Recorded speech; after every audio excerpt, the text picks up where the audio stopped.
బ్రహ్మంగారి కాలజ్ఞానం ప్రకారం జూలై నెల 24వ తేదీన 25వ తేదీన జపాన్లో భూకంపం జరగబోతుందని చెప్పారు. వచ్చిందా లేదా? జరిగింది. పోతులూరు వీరబ్రహ్మేంద్ర స్వామి వారు ఒక జగద్గురువు. ఆయన చెప్పినటువంటి కాలజ్ఞానంలో మనకి ఇప్పటి వరకు ప్రతి విషయం కూడా జరుగుతూనే వచ్చింది. మరి శని వక్రించి మనకి మీనరాశిలో ఉన్నప్పుడు రాజకీయ నాయకులు తిరుగులేనటువంటి మకుటం లేని రాజకీయ నాయకుల్ని తమ సొంత పార్టీల నుంచి గంటేస్తారు అని చెప్పారు. మమతా బెనర్జీని మరి కంచుకోట్లాగా ఉండేటటువంటి కలకత్తాని వదులుకోవాల్సినటువంటి వచ్చింది. తృణమూల్ కాంగ్రెస్ పార్టీని వాళ్లే ఆమెను బయటికి పంపించేయడం అనేటటువంటిది జరిగింది.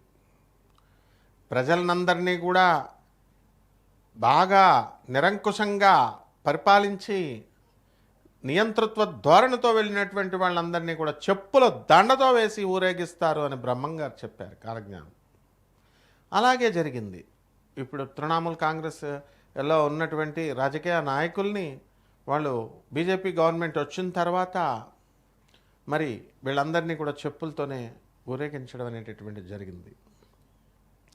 ఈ యొక్క బ్రహ్మంగారి దీంట్లో ఈ కాలజ్ఞానంలో కొన్ని ఎర్త్ క్వేక్స్ అనేటటువంటిది 2026 సంవత్సరంలో ఫ్రీక్వెంట్ ఎర్త్ క్వేక్స్ అని చెప్పి ఇండియాలో కూడా రావడానికి అవకాశాలు ఉన్నాయని చెప్పారు. ఆ విధంగా మనకు భూకంపాలు అనేటటువంటిది ట్రెమర్స్ అనేటటువంటివి రావడానికి అవకాశాలు ఉన్నాయి. అలా మీరు కాలజ్ఞానం చదవరు, ఏదో మిడిమిడి ఏదో సినిమా చూడడం, ఆ తర్వాత ఎవరో చెప్పింది పాతకాలం వాళ్ళు చెప్పింది మీరు చెప్పడం, అది చూసి నీకేం కాలజ్ఞానం తెలియదు అని కామెంట్లు పెట్టినటువంటి వాళ్ళు ఉన్నారు. వాళ్ళకి నేను చెప్పేటటువంటిది ఏంటంటే, అమ్మ పరిపూర్ణంగా వీరబ్రహ్మేంద్ర స్వామి వారి కాలజ్ఞానాన్ని నేను చక్కగా చదివాను. మీకు అందుబాటులో లేనటువంటి తాళపత్ర గ్రంథాలన్నీ కూడా నేను చూశాను. కాబట్టి నాకు ఆ యాక్సెస్ ఉంది ఆర్కియలాజికల్ డిపార్ట్మెంట్తో. అందువలన చక్కగా నేను చెప్పేటటువంటి వాళ్ళని కూడా డైజెస్ట్ చేసుకోండి. కఠినంగానే ఉంటాయి, ప్రాణ నష్టాలు ఇలాంటివన్నీ చెప్తారు. మిగతా జ్యోతిష్కులు కూడా చెప్తున్నారు. అంతేగాని మీరు అది కలగదు అంటే ఇది ముల్లపూడి కాలజ్ఞానం చెప్పాల్సి వస్తుంది. మేము చెప్పిందే జరుగుద్ది. అందువలన మీరు చక్కగా నేర్చుకోండి అంతే. అంటే కాలజ్ఞానంలో పోతులూరు వీరబ్రహ్మేంద్ర కాలజ్ఞానంలో కూడా ఏమని చెప్పబడి ఉంది, శిష్యులకు గురువులు ఖచ్చితంగా వీళ్ళు నీతులు చెప్తారు అని.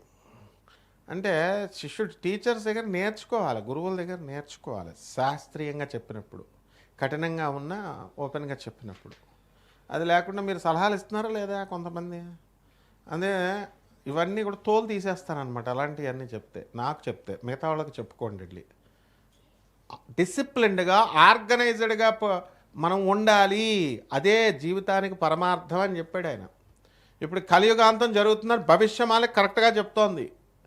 భవిష్యమాలకి కాశీనాథ్ మహారాజు గారు, మరి శోభారాజు గారు అన్నమయ్య మరి పాటలు పాడి చక్కగా తిరుమల తిరుపతి దేవస్థాన విద్వాంసురాలు ఆమె. ఇటీవలే నేను కూడా చక్కగా ఈ భవిష్యమాలకి చక్కగా ఆయన మోహన్ బెహ్రా అని బెనారస్ నుంచి మనకి చెప్పడం జరిగింది. మొత్తం ఎప్పటికప్పుడు అప్డేట్ చేసుకుంటుంటారు. మా శోభమ్మ చక్కగా అక్కడికి కాశీ వెళ్ళి చక్కగా ఫంక్షన్లో కాశీనాథ్ మహారాజు గారు భాగవత సప్తాహంతో పాటు ఈ యొక్క భవిష్యమాలకి యొక్క కార్యక్రమాల్లో పాల్గొని వచ్చారు. అరే ఇవన్నీ కూడా రీసెర్చ్ యాక్టివిటీస్ ఎప్పటికప్పుడు జరుగుతున్నాం, మీకు అప్డేట్ చేస్తున్నాం.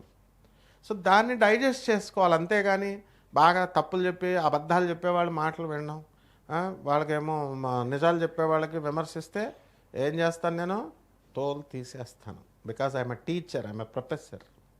పోతులూరు వీరబ్రహ్మేంద్ర స్వామి డైరెక్ట్ శిష్యుడిని నేను.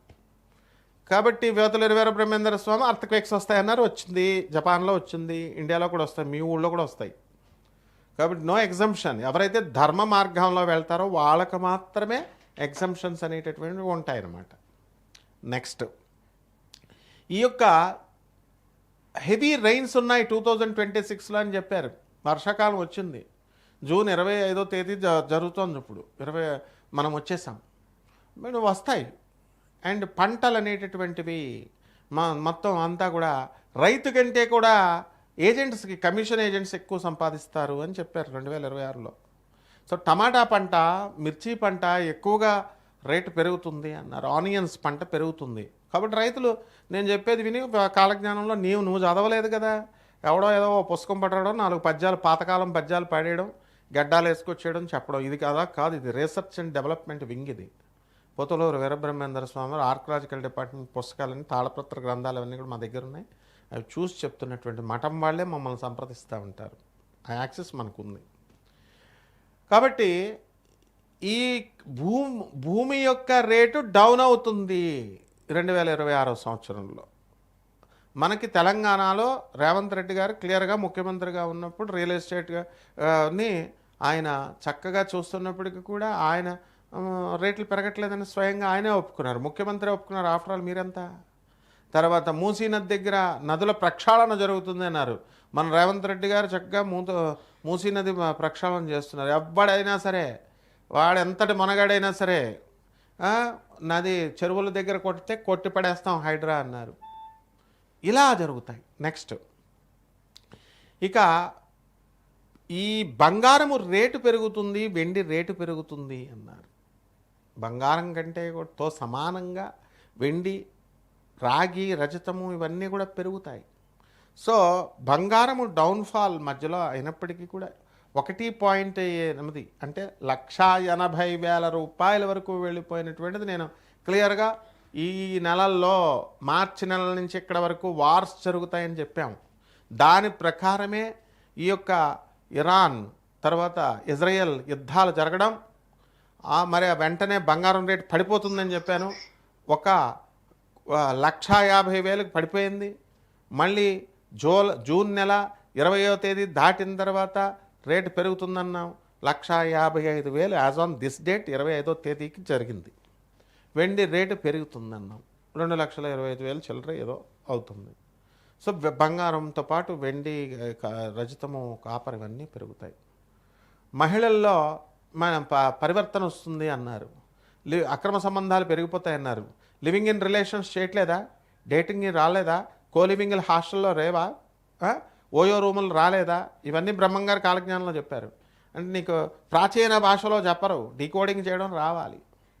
సో ఈ యొక్క మహిళలు ఉద్యోగాల్లో ముందుకు దూసుకు వెళ్ళిపోతారన్నారు. విమాన ప్రమాదాలు ఉన్నాయన్నారు. విమాన ప్రమాదాలు 2026లో మొన్నే జరిగింది. ప్లేన్ క్రాష్, ట్రైన్ యాక్సిడెంట్స్ ఉన్నాయి. అంటే అన్నీ అపశకునాలేనా అండి అంటే బ్రహ్మంగారు జాగ్రత్తలు చెప్పారు. కాబట్టి రావి చెట్టు కళ్ళు తెరుస్తుంది అని అంటే ఒకళ్ళు పెడతారు, నీకేం తెలియదు. ఏం తెలుసురా నీకు అసలు కాలజ్ఞానం గురించి? జెనెటిక్ జీన్స్ ప్రాబ్లం వల్ల చెట్లు అనేటటువంటివి ఇలాగా కళ్ళు తెరిచినట్టుగా వస్తాయి అన్నమాట.